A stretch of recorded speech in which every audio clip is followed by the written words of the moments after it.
Enquanto isso, falamos de política aqui no Brasil, né, gente? Porque a gente respira política. E o PL em Goiás, o Partido Liberal, o partido do presidente Bolsonaro, vive um impasse na definição de candidaturas. Não só em Goiás, em vários estados. Mas a gente tem explorado, assim, na minúcia, esse xadrez eleitoral que é muito interessante de acompanhar. Uma das figuras que buscam seu espaço é o vereador em Goiânia, Major Vitor Hugo, que conversa agora com a gente ao vivo. Vereador, boa tarde, muito bem-vindo ao Central de Notícias, é um prazer revê-lo.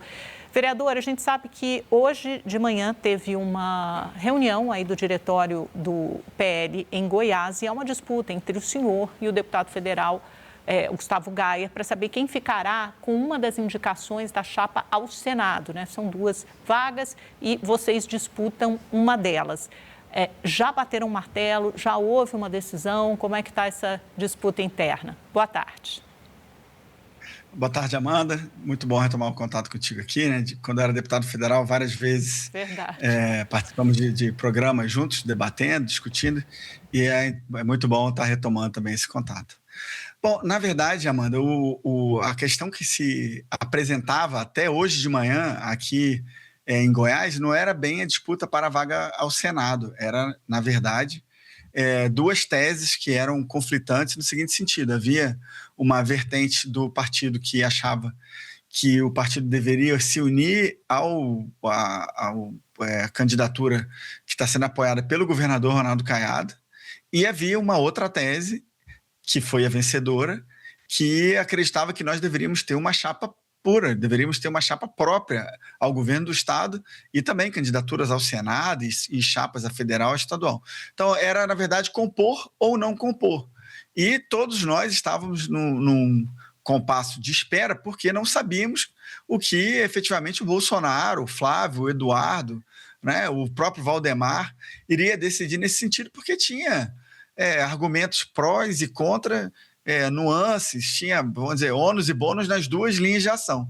Mas hoje de manhã ficou claro, o Valdemar esteve aqui, o Eduardo Bolsonaro entrou ao vivo, e o senador Wilder Moraes, que foi candidato ao Senado quando eu fui candidato ao governo de Goiás em 2022, e ele foi eleito à época, e agora está no meio do mandato, né? Ainda que não consiga se eleger governador do estado, ele ainda vai ter outros 4 anos no Senado Federal, mas hoje foi o lançamento da pré-candidatura dele, com o aval do Eduardo, representando a família Bolsonaro, e o Eduardo citou na sua fala o Flávio, o Wilder citou a conversa que teve com o Bolsonaro no dia 14 passado agora, e ele esteve lá com o Bolsonaro e recebeu o aval, ele relatou que o Bolsonaro teria dado aval a ele, e hoje o Valdemar veio aqui, e em meio a diversas lideranças estaduais, prefeitos do PL, de outros partidos, vereadores, deputados estaduais, deputados federais, ele lançou sua pré-candidatura e também fez um ato surpresa de filiação da filha do Iris Rezende, que é um dos políticos mais celebrados, né, cuja história no país e em Goiás é gigante, né? Foi governador do estado, foi ministro, foi prefeito 4 vezes, foi ministro da Agricultura e da Justiça. Então, alguém que tem um passado, né, político de liderança aqui muito forte. E a filha dele não só se filiou ao PL nesse ato, como também lançou sua pré-candidatura a vice-governadora na chapa do Wilder. Então, esse era o grande impasse e que já foi resolvido. O Gustavo Gayer é o nosso candidato ao Senado aqui, é pré-candidato ao Senado. Ele defendia, como outros também, defendiam uma linha de ação diferente, mas eu acho que agora, com a decisão adotada pela Nacional, cabe a cada um de nós agora, na minha visão, né, diminuir a temperatura, arrefecer um pouco e caminhar para a união do partido aqui. Eu sou pré-candidato a deputado federal, né? Se o partido decidir lançar 2 vagas, né, porque nós temos 2 vagas, né, todos os partidos desse ano podem lançar 2 candidatos. Se houver a decisão de lançar 2 vagas, ou melhor, 2 candidatos, aí sim eu vou pleitear, mas não em contraponto à candidatura do Gayer, em apoio. Agora que nós estamos, né, em lados opostos em relação ao governo do estado, eles vão ter certamente 2 candidatos lá, né, nós poderemos vir a ter 2 candidatos ao Senado aqui. Perfeito. Deputado, o vereador, na verdade, né, é o que o senhor falou. A gente está tão acostumado a falar com o senhor na época que era deputado, foi líder do governo Bolsonaro, participou ativamente do governo Bolsonaro, foi candidato ao governo de Goiás em 2022, ficou em terceiro, né, vereador? E depois conseguiu, em 2024, se elegeu vereador e agora vai tentar de novo essa candidatura a deputado federal, talvez ao Senado, vamos saber em breve. Agora, a nossa analista Marcela Matos também participa dessa entrevista, é dela a próxima pergunta. Boa tarde, vereador. É o seguinte, a gente vê diversos impasses dentro ali do PL, não só nos palanques, mas também ali dentro da própria família Bolsonaro.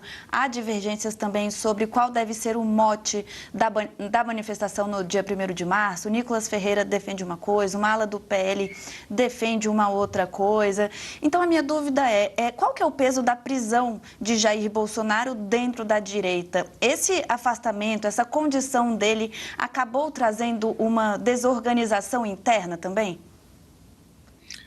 Marcela, eu não tenho dúvida que a prisão, na minha visão, injusta, ilegal, inconstitucional do presidente Bolsonaro tem diversas consequências. A primeira, e talvez intencional do sistema, é retirá-lo das urnas nesse ano.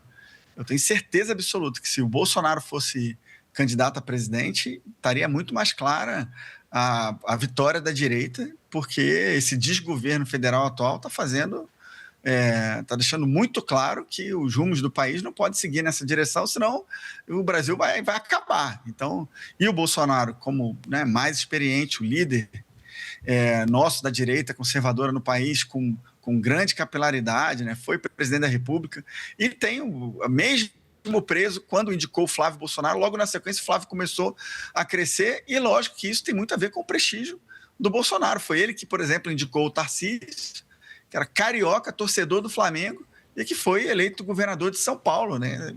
Bom, eu fui criado no Rio de Janeiro, eu sei a rixa que tem entre cariocas e paulistas. Imagina um governador carioca, torcedor do Flamengo, em São Paulo, era uma coisa inimaginável se alguém falasse isso algum tempo atrás. Então, e isso só foi possível pela força, pelo prestígio do Bolsonaro. E que, embora se mantenha em grande medida mesmo preso, mas não só a prisão em si, e aí a prisão e também todas as restrições de não receber visitas a todo tempo, das visitas serem com dias específicos, horários específicos, com duração também muito controlada e assim, não tem como as lideranças estarem lá e discutindo com ele os cenários, os palanques e nos estados, e mais também algumas proibições específicas de contato, como por exemplo com o Valdemar da Costa Neto, que é o nosso presidente nacional, e que é impedido de falar. Ele estava inicialmente, ficou de fora do inquérito, do processo do 8 de janeiro, e depois foi reincluído, e agora, por ser investigado, não pode ter contato com o Bolsonaro. Agora, imagina qual é o impacto disso para o PL. O presidente de honra e detentor dos votos da direita, o grande líder nosso, não pode conversar com o líder administrativo, com o presidente nacional do partido. É lógico que isso tem um impacto muito grande. Agora, essas pequenas divergências ou visões diferentes sobre estratégias, é natural também. As famílias têm isso, grupos de amigos, na relação entre pais e filhos, marido e mulher. Agora, imagina num partido que é gigante, que é o maior partido do Brasil, é natural que haja visões diferentes ou conflitantes, mas uma coisa eu tenho certeza que todos nós queremos e vamos lutar muito para isso, é vencer as eleições presidenciais nesse ano, conquistar a maioria na Câmara e no Senado e com isso trazer o Brasil para o trilho da prosperidade que estava com o Bolsonaro e que foi momentaneamente interrompido pela vitória do PT em 2022. Vereador Major Vitor Hugo, muitíssimo obrigada, pela sua participação aqui no Central de Notícias. Volte sempre, bom trabalho. Muito obrigado, Amanda. Prazer também rever a Marcela. Fiquem com Deus todos.